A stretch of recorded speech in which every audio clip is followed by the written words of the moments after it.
as the question says, a block of mass 100 grams is moved with a speed of 5 meter per second at the highest point in a closed circular tube of radius 10 centimeter kept in a vertical plane.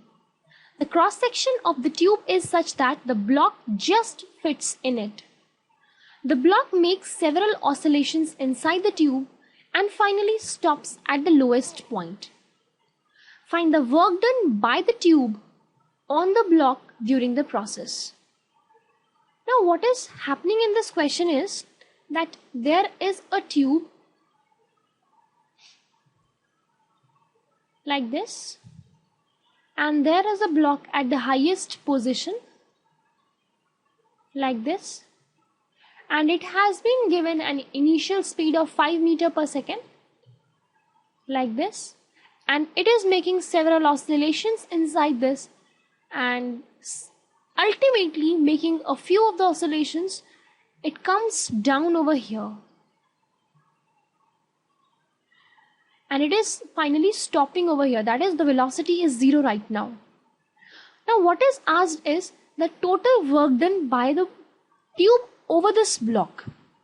Now we are having the initial velocity, we are having the final velocity, so we can easily have the change in the kinetic energy, and they have asked the work done. So simply we can employ the work energy theorem for this question. So we will be proceeding ahead with the work energy theorem for this question. Now that is the change in the kinetic energy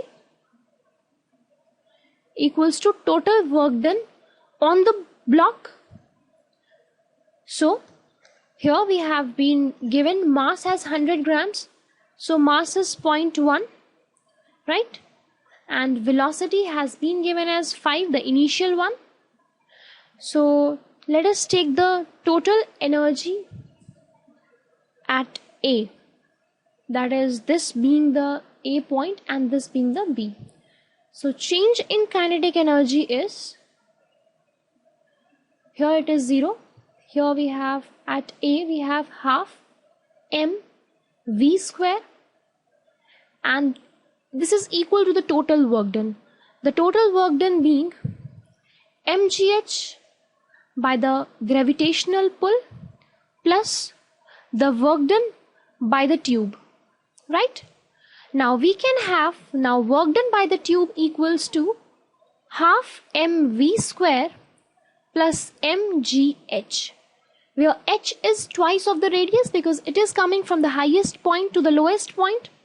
Now putting the values over here, we get half the mass, that is 0.1, v square, that is 5 square, that is 25, the mass, that is again 0.1, g which has been taken as 10, and h which we are getting as 0.2, that is twice of the radius, giving us a value of 1.45 joules.